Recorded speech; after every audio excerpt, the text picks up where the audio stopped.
So we're going to look at 11.4, number 8. And I'm going to share the screen.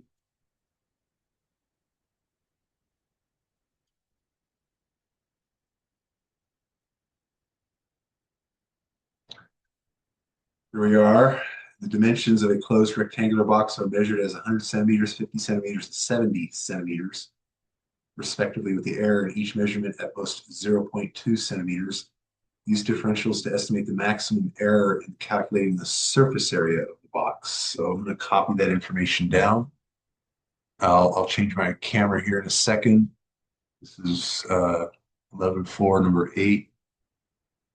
We have 100 by 50 by 70 with error of 0.2. This is all in centimeters. Okay, so we want to find the max error. Okay, give me a second here.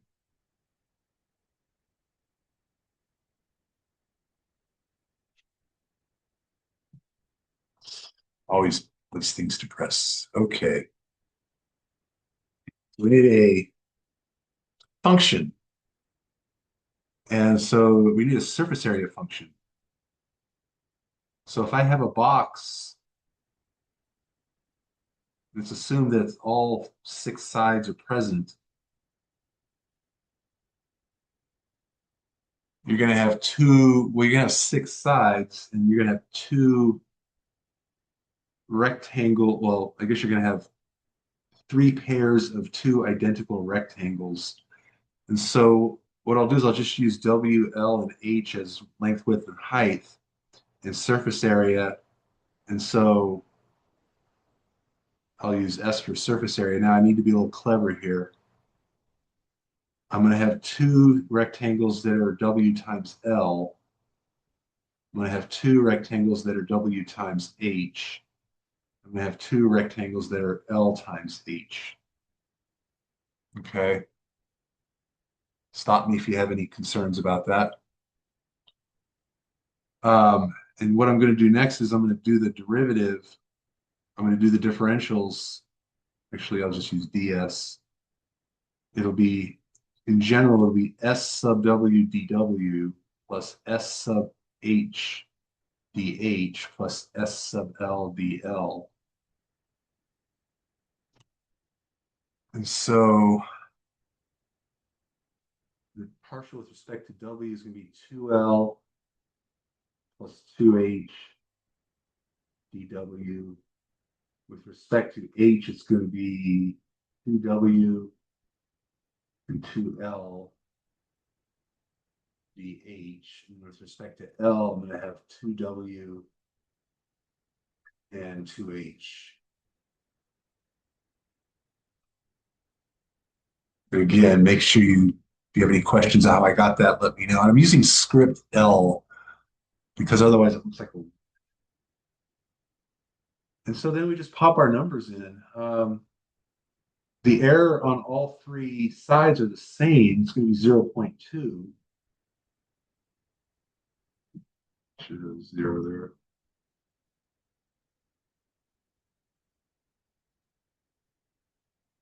And we just put the numbers in. So I guess it doesn't really matter. Let width be 50, L be 100, H be 70. It's all the same. So I have 2L, which is 200, 2H, which is 70, so 140. I'll clean this up in a second here. 2W, which is 250, so 100. 2L, which is going to be 200. And then 2W, which is 100 again, plus 2H, which is 70 times 2, so 140. All right. And let me clean that up a bit. That's going to be, in fact, I can factor out the 0.2. I'm going to go ahead and do that. This is 340. This is 300. This is 240. And then when I add them all up, I get a 640, so for 840, 880.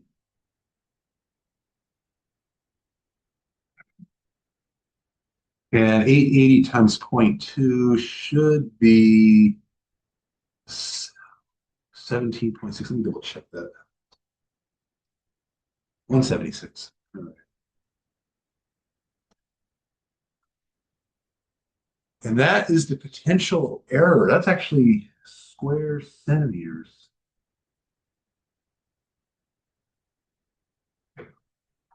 All right, so I'll stop here. I'll discuss this in a moment, but I'll stop.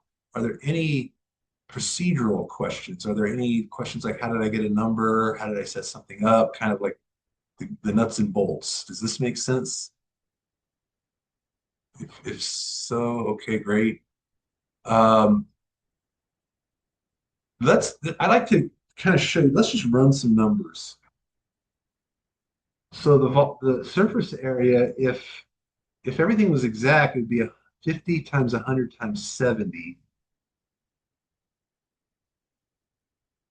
It's going to be 35, it should be 350,000. I always have to double check. After all these years, I still mess up my zeros. That's correct. All right. That'll be 350,000 square centimeters. That's a lot of square centimeters. Okay. That's assuming you measured it exactly. But if you were a little careless and you were a little bit off, so this would be the exact. And then let's build in the error. Suppose you measured a little bit too long, or let's say you just somehow were careless. You would think, you know, that's not very much. 2.2 centimeters, that's just 2 millimeters. That's tiny, right? But it can have a big effect. So I'll just work it out. This is just straight number crunching. And believe it or not,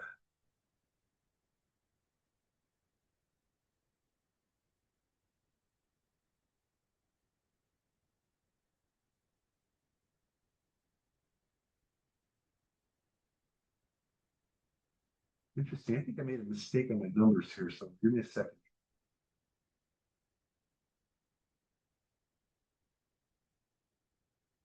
Because this is actually a difference.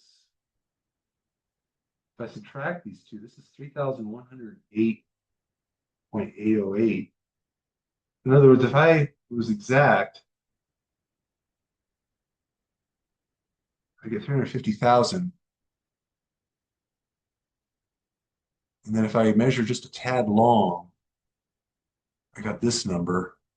So I'm going to double check my math because getting a big number. I should get a number close to 176. That's why I'm a little confused. Let me make sure I just didn't make a dumb error somewhere. So 2L, that's 200, 2H is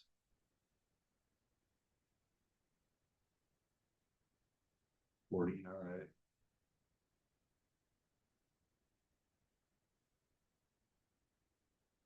100, 200, UW, 140.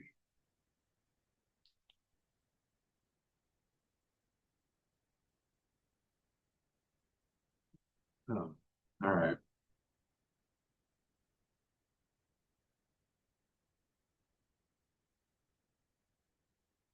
I'm not seeing it. I don't see any arithmetic mistakes. Um, but generally speaking, you should be close. It's possible. This might be correct. It's possible because we're dealing with very large quantities here. We're doing estimations, and if the function has sometimes the functions don't estimate very well. I'm just kind of babbling here. I'm taking a moment here to look at my math.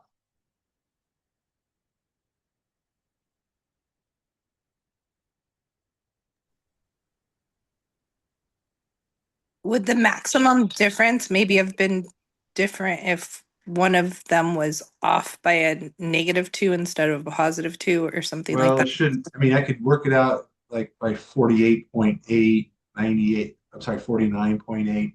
And if I do that, because I can go either way, Yeah, it should be the uh, same. yeah, it should be very close. It'll be, in fact, I'm doing it right now. Give me a second here.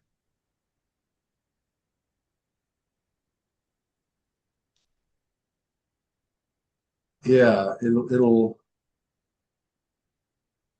be about 3,000, about 3,100. So I'm not sure what I did wrong. Um,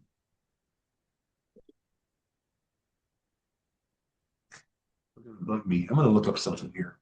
Give me a moment here.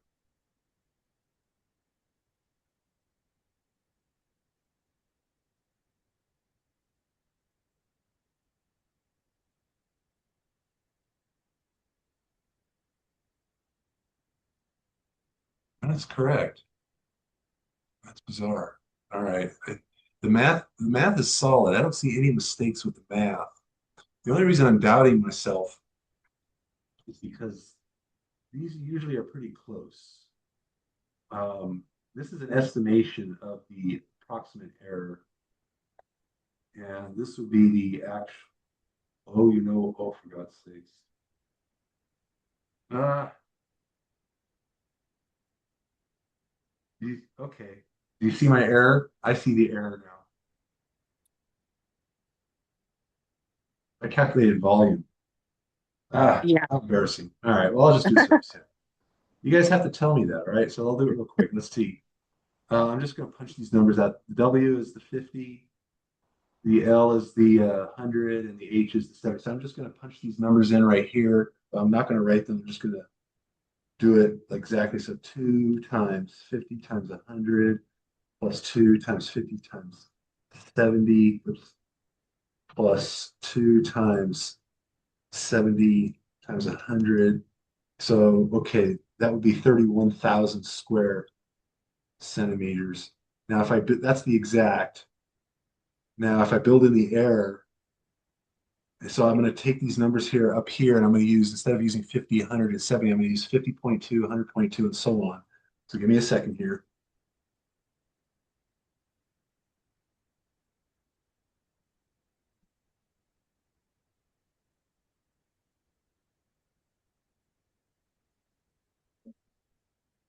Uh, I get 176.24. Oh, okay. So the delta is about 176. It's actually 176.24. That's much more good. All right. You know what? I'm gonna make a lemonade out of these lemons here. Um, this is a good example of kind of running the numbers to double check your work. Um, it turned out this is all correct. And I came over here and I actually punched them out for some reason thinking volume. My brain was on volume. And it was good to basically double check myself. It gets frustrating because sometimes you don't even see the mistake. I'm sure you've experienced that. But it took me a moment there. Yeah, so all this is just junk. But if you look at this right here, if I use this formula up here with the exact measurements, I get 31,000 square centimeters as surface area. And if I lengthen them by zero point 0.2, the error, I get 31,176.24 square centimeters with a difference of 176.24, which is pretty darn close to the estimation 176. So this makes me feel better. This tells me that this is good stuff. This is the correct. So I always think it's a good idea if you can just to run some numbers. Um, just kind of get a sense of how the numbers play out. Sorry for the confusion. Try to get it all centered there.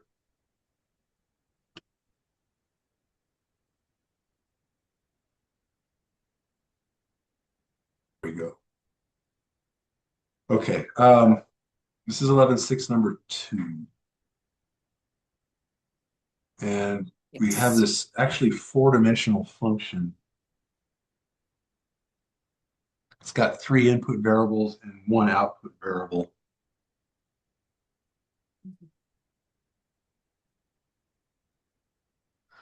So unfortunately, we don't have a Desmos 4D. That'd be pretty nifty. Let's Yeah. see. We want to find the gradient. We want to find the gradient at a particular point, and we want to find the rate of change of the function in this. Oh, wow. Okay, crazy direction. All right, so let me write that direction down. It's 3 over rad 35, 1 over rad 35. 3 over rad 30. 5 over rad 35. Okay, I'm going to stop the share. The gradient is just, in this case, since we got three input variables, it's just going to be the partials f sub x, comma, f sub y, comma, f sub z. So just, and you form it into a vector. So with respect to x, we have y, that drops out, and we have z cubed plus z cubed. With respect to y, we have x, and we have z squared plus z squared. And with respect to z, this drops out, we have 2yz just, and then we're going to have 3xz squared.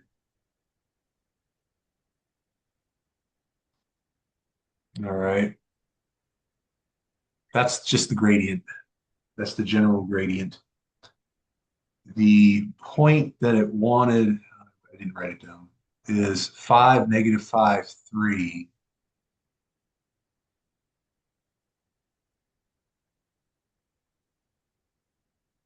In this case, you're just plugging in the values. So negative 5 plus 3 cubed. 3 cubed is 27. 27 take away 5 is 22. You gotta just be careful here. That's going to be 5 plus 3 squared. That's 9 plus 5 is 14. Okay, here we have yz, so negative 15. That's going to be negative 30. Wait, if z is 5, isn't that 125 is z cubed? So then it would be, No, the point is 5, negative 5, 3. oh, okay, yours is different than mine. Okay, got Yeah, it. they all differ a Okay. little bit. Yeah. Okay. Let me just work this one out here real quick. Sorry. I'm trying to do this in my head. So y and z, that's going to be negative 15, so that's negative 30. And then x and z squared, so it's 9 times 5 is 45. Oh, geez. 135, take away 50, 105. I'm going to double check that. We have negative 30 plus 2 times 5 times 9. And hold on, 5. Oop. Yep, we're good. All right. So that's okay. That's a vector. What that tells us is that at point 5, negative 5, 3, the direction of steepest ascent is the vector we just figured out. I write it using vector brackets. So this is a direction. It's the gradient. Okay. The slope. Now, this is not asked in the question, but since we've got it up, I wanted to go ahead and do it. It's the magnitude thereof. So I would just work it out.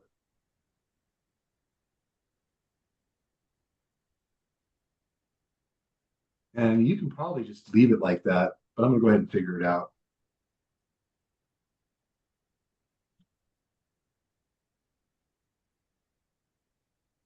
You get square root of 11,705. And decimal wise, it's about 108, so it's pretty steep. 0.189, blah, blah, blah, so 19. All right. So make sure you understand the difference between direction and actual slope. A lot of people mess those up. The last question was to find the rate of change of the function at that point in the direction of vector u, which is right here. Well, you know what? We've done all the work. The directional derivative is just simply going to be the gradient at the point, which is what we found here, the 22, 14, 105, dotted with this thing. Now, this has to be a unit vector. It is.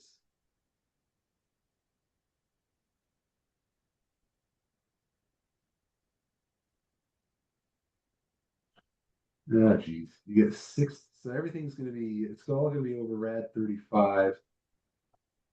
You're going to get 22 times 3 is 66. 14, 1 is 14. Yeah. Okay, and then 525. Uh, Oh, yeah. oh, that's a 3 again, or is that a No, no, 5? no, no. My bad. 525. And then that should be 605. Again, I'm just going to check my math, check my arithmetic. Yeah. You can leave it like this. If you really want to know what that number is, just work it out. Okay, and then with the one being negative, the one of the fives being negative. Wait, where? Okay, so two oh okay, No, so then I don't think there were any the negatives. point five negative 5 3 doesn't matter now when we're at this one. We're just dealing with the vector and then multiplying the vector times the Yeah, the unit vector. And so we're dotting them together and then getting the dot product, and that's our final answer. I That used was the this. part. I used this point right here. Yeah. Um, I used this point to get this vector. That's the gradient vector. This was the given direction. You just dot them to And get then what will we use the magnitude for? Because you slope. made okay, so the slope, then when we're finding the slope of the tangent line, that's how we use the magnitude. Okay. If be be careful to answer the question. If it wants the direction, give a vector. If it Okay. asks for the direction of steepest descent, you need to give a vector. If it asks for the slope of steepest descent, you need to take that vector, take its magnitude, and that'll give you the actual slope. Okay. So And then if they wanted like the equation, are we going to be tasked with finding the equation of a line when it's in 4 dimension, or do we only do that in 3 dimension? um, I know it's y minus one equals the slope times x minus one, but how would we do that if we had an XYZ? you just do it. All you need is a direction vector, which is this guy right here. Okay. Well, hold on. If we were finding the equation of the tangent line, that's what I, Well, not see, that's just the the thing. slope. Normally, you wouldn't be doing the equation of the tangent line. Okay. You're doing the equation of the tangent plane. Okay. But now here's where it gets funny because this is actually a four-dimensional surface.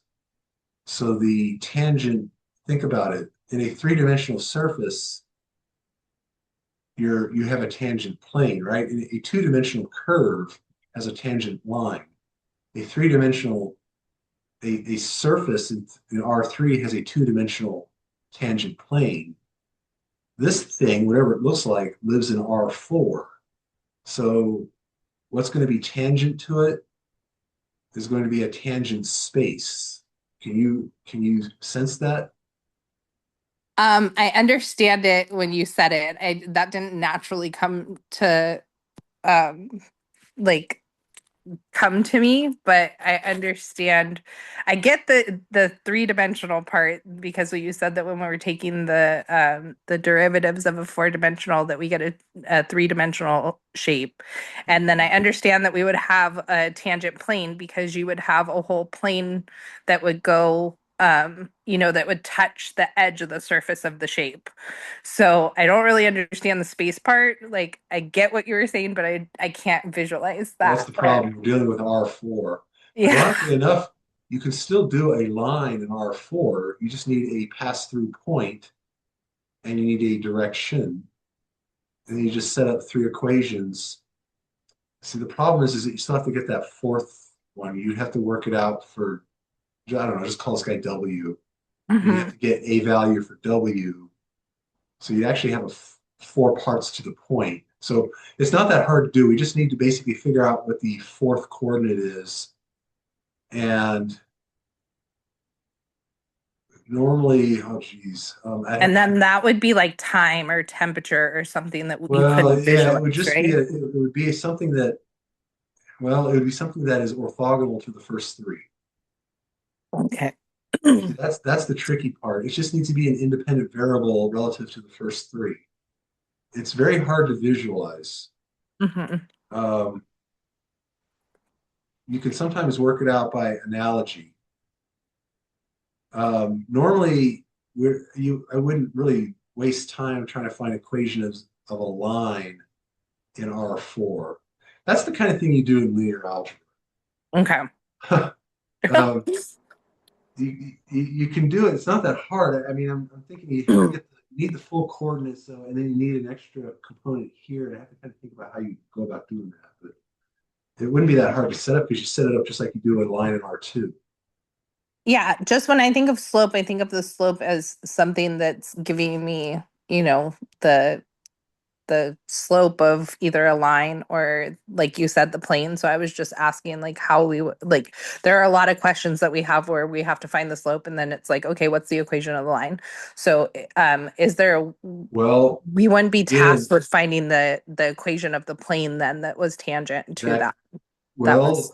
again, think about the word slope makes sense in R2. Mm-hmm. Does it make a whole lot of sense in R3? Yes, but you have to be careful. You have to specify a direction relative to relative to which the slope will be determined. If you're Because standing it on a could go in. yeah, you've got Sorry. infinitely many directions. If you're standing on a hillside, there's infinitely many directions you can face. Each one has a different slope, correct? Correct. So you can't just simply say slope of a tangent line up to a surface because that's too vague. You need to specify a direction. That's where the gradient starts to come into play. This is Yes. expandable to R3, R4, R5 for that matter. Okay. It just becomes difficult to see, although you can still work it out. I mean, again, just try to kind of contemplate what we've got even here. This is all happening in R4. Okay.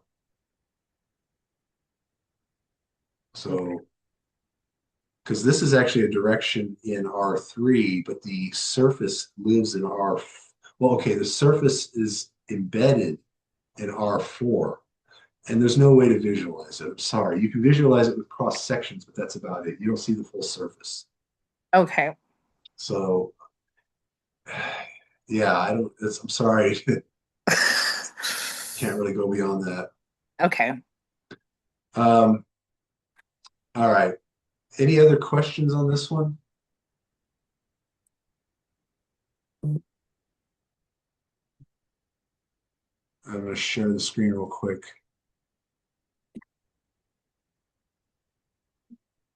So we have again, this function is in R4.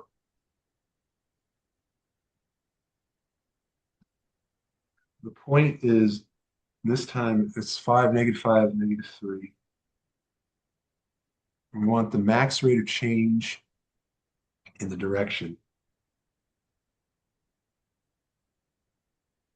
Interestingly enough, you're actually going to find the direction first. The direction is just going to be the gradient. So we have to calculate the gradient. So it's f sub x. In this case, it's just 1 because this guy just drops out entirely. Comma f sub y. Well, that drops out. We just have 1 over z. And then comma f sub z. The x drops out, and we just take the derivative of 1 over z, which is -1 over z squared. So it's negative y over z squared. That's the gradient generically. Okay. You plug in the point. Just be careful here. 1, -1/3. And what we have here. Okay, so we got to be careful here. The -5 and the negative cancel. We have 5 on top. Now -3 squared, that takes out that negative, so we have 9. That's your direction. Okay. Okay. Now that you've got that, let's answer the max rate of change. That's just going to be whatever this guy is when you do its magnitude. So 1 squared plus 1/3 squared plus 5 over 9 squared. And again, you should be able to leave it at like that. It should accept it in that form. But I like to just see what the number is. So it's going to be 1 plus a ninth plus, I guess, 25 over 81. And then take the square 81. root of that. It's about 1.192.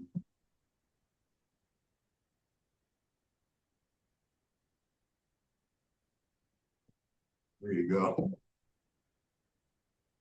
Okay, so the max rate of change would be the magnitude of the vector. Yes. Okay. Gradient gives you the direction of max rate of change. The magnitude gives you the actual slope, the actual value.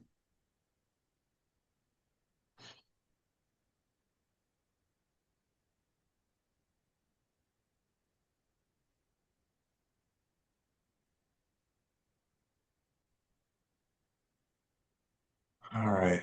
So we have this one right here. I've got z is x squared sine y. Meanwhile, x is 5s squared, take away 5t squared, and y is negative 6st. And they want us to find generic derivatives, partial z, partial z, partial t, and then evaluate them at 3, 1. All right, we can do that. All right, so if you look at your function here, you actually have two levels. Well, actually, you have three levels. You have z is a function of x and y, which in turn are functions of s and t. So I'm going to draw a tree. It's going to look like this. So off of z, I create limbs for its two input variables, and then off of x and y, I create limbs for its two input variables, and I get a tree, just like that. And then on each limb, I'm going to put the partial derivatives, and I'm going to use the partial notation just for illustrative purposes.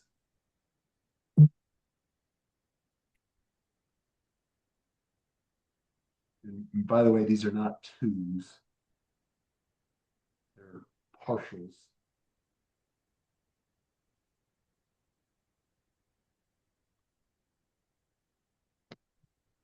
All right, so they want, for example, partial z, partial s. And so what you do is you go down each limb, starting at z and ending at s. You'll notice there are two paths. There's this path over here. You just multiply as you go along. So it's actually be partial z, partial x times partial x, partial s. And then you go this path over here, partial z, partial y times partial y, partial s. And that's your general form for the chain rule for partial z, partial s. And again, you go down each path, you multiply as you go along the paths, and then you add individual paths, or separate paths. So you actually have two paths, so you'll have two terms. And partial z, partial t would be the same. I'll just go ahead and write it here. It would be partial z, partial x, partial t this time. Then partial z, partial y, partial t. Okay. And then we just kind of work in the derivatives. I'll do this one here. I'll leave this one open for you to do, but this one right here, partial z, partial s. So I take partial z, partial x. So I just work out the derivative. It's going to be a mess. It's going to be, with respect to x, so it's going to be 2x sine y, and then partial x, partial s, which would be 10s, it looks like, plus, and then partial z, partial y, it's going to be x squared cos y, and then partial y, partial s. So over here now, that's going to be negative 6t. Now you'll notice that in this current form, it's actually in three variables. If I really wanted to be careful here, I should take out the x and the y and replace them with these expressions up here. I'll go ahead and do that. Again, it's going to look a little messy for a moment.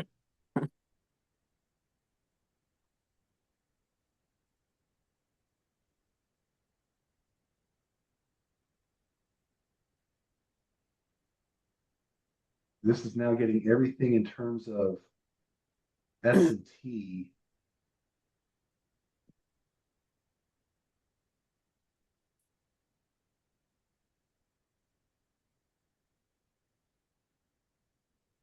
And there it is. That's the partial derivative of z with respect to s. Okay. So this is the general format. Here are the partial derivatives. And here's everything when I've replaced the x and the y with s and t. You do not need to simplify this. This is good. Okay. If you're gonna when you type it in though, make sure your parentheses are accurate. So really be careful with how you nest them. Okay. All right. As far as working out what the value is, I think let me double check. I forget the value. At 3 and 1. Okay, that's just punching in a number. So partial z, partial s at 3 and 1. Just basically, well, I can, let's see, 3, it's 9, 45, take away, it's going to be 40. And then we have sine 3 and 1, that's negative 18. And then s is 3, so 30. And then here, what do we have? We have um, 40 squared. Let me double check that's 45. Yeah, that's 1600. And we have cos of negative 18. And then negative 6t is just negative 6. And honestly, I would probably leave it. Let's say that's 80, that's 2400. You can do a little simplification. Let me do the 80, so 2400. And by the way, from last week's discussion, remember the negative feeds through the sign. And then here we have 1636, it's actually negative 9600. And then the cosine absorbs the negative. And these would be radians, by the way. Anytime you would type it in, it assumes radians. I don't think it matters in this problem. That's what it would be. So there you go. That's your answer. Okay. Um, anyway, it's more important, I think, to understand the structure. So again, starting with the original functions, z is a function of x and y, which then x and y in turn are functions of s and t.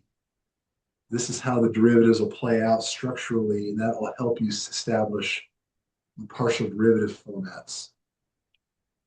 And the rest of it's just plug and chug. Yes. Does that make sense? Yes. And then um if we're finding the vector to find the direction, um will that vector, because they always point towards the maximum, that vector will automatically give us the order, right? There's nothing in there where we're like switching the directions when we're finding those. Yes. Okay. Well, okay, let's be careful here. Um, in which direction should you proceed initially in order to reach the top of the hill fastest? Well, you would climb orthogonal to any contour. Yes, you would be climbing according to the gradient. So Okay. you would take the gradient of this function. It'd be the 696 actually drops out. It'd be negative 0.2x comma negative 0.02y. And then you pop in your numbers here, 60 and 60. That gives you the gradient. That gives you your direction. Okay. Now, if you climb in that direction, at what angle above the horizontal would you be climbing initially? You need to figure out, well, you just basically take your gradient and take it relative. All right, so I'm kind of getting ahead of myself here. Um,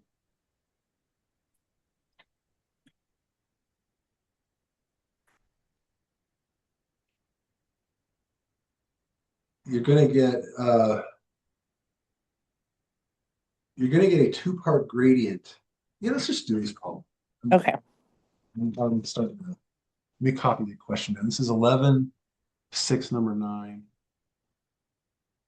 The function is z is 696, take away 0.1x squared, take away 0.01y squared. Location is 60, 60, and 300. And so we want the direction that you need to proceed in order to reach the top of the fastest. And then if you climb in that direction, what is the angle Okay, so I'm gonna stop the share. Um, Give me a moment here.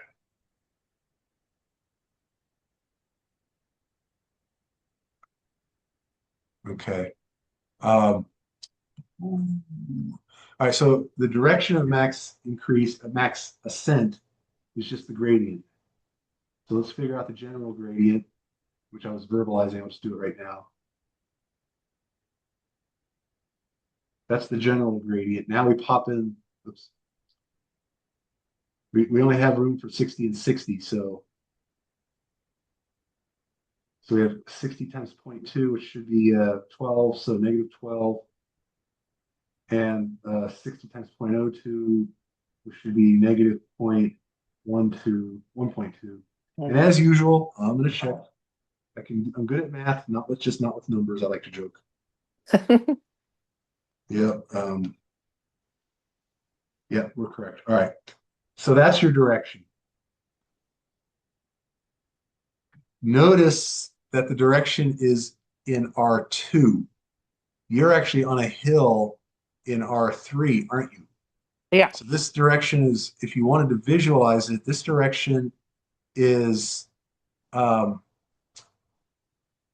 it's actually on the contour plot. If you were to project it down onto the XY plane below you, you would see this vector pointing basically up. All right. Well, actually, it'd be pointing in the XY plane, but it'd be pointing in the direction that you need to go up.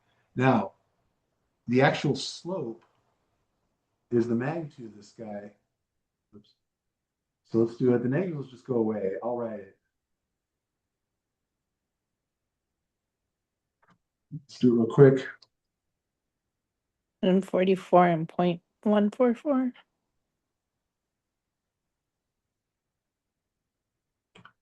That's your actual slope.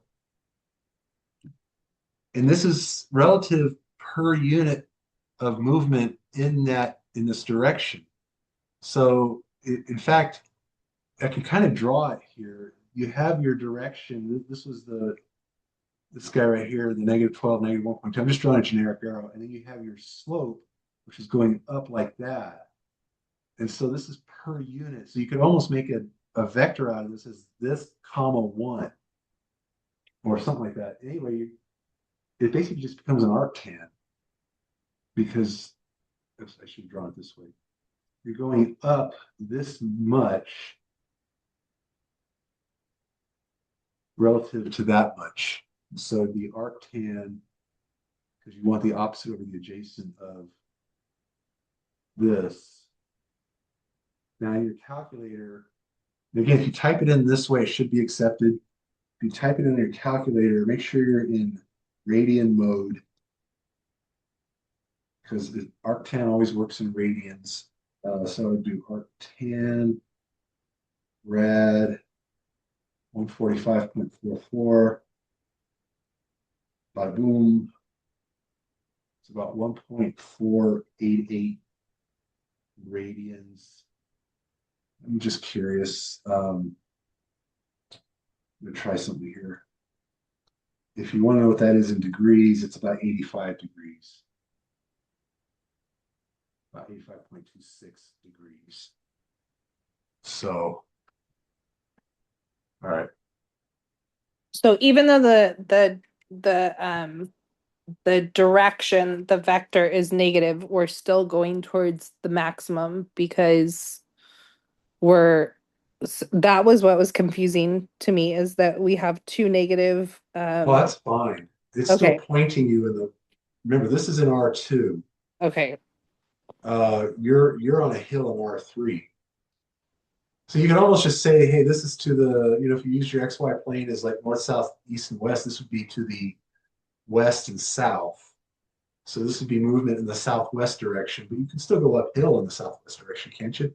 Yes. And yes. That's why you were explaining that north, south, east, and west don't exist when we're in the R3. Well, Like they do when you're but projecting it down onto the XY plane, but it yeah, you can't this really, is yeah. yeah, this right here is a vector in R2. Yeah. In fact, if I draw it, using the traditional X and Y, I'm going back 12 and down 1.2, so I'm about yay. And that's the direction I need to be So we're moving. going like southwest. I'm going pretty much southwest exactly. And well, and actually, I'm over here at 60 and 60. So interestingly enough, what I need to do is I should be here at 60 and 60, and I'm actually going that way. Okay. Yeah. And so yeah, this is you can visualize the vector in R2 using traditional north, east, south, and west. This guy's pointing southwest. In R3, uh, well, it's kind of like if you were hiking and you had a map and a compass. You're on a hill. This would just simply say take a bearing in this direction, and you just start walking in that direction. But we're Uh, really going uphill in at yeah, a 85-degree angle. yeah, it's a steep angle. It's a cliff. Yeah. Um, Interesting. Yeah, what's funny is that if you work out the max, I'm not going to do it, but we're actually pretty far away from the maximum, which would explain why that when we're far away from the max, we're really down low on the paraboloid slopes. So yeah, it's pretty steep. So let's just assume you're like a lizard and you can stick to the side of things. All right. Um, well, it's 7 o'clock here in Arizona. Are there any last questions? No, I think that'll help me with my homework tonight. Okay, I'm going to go ahead and pause the recording.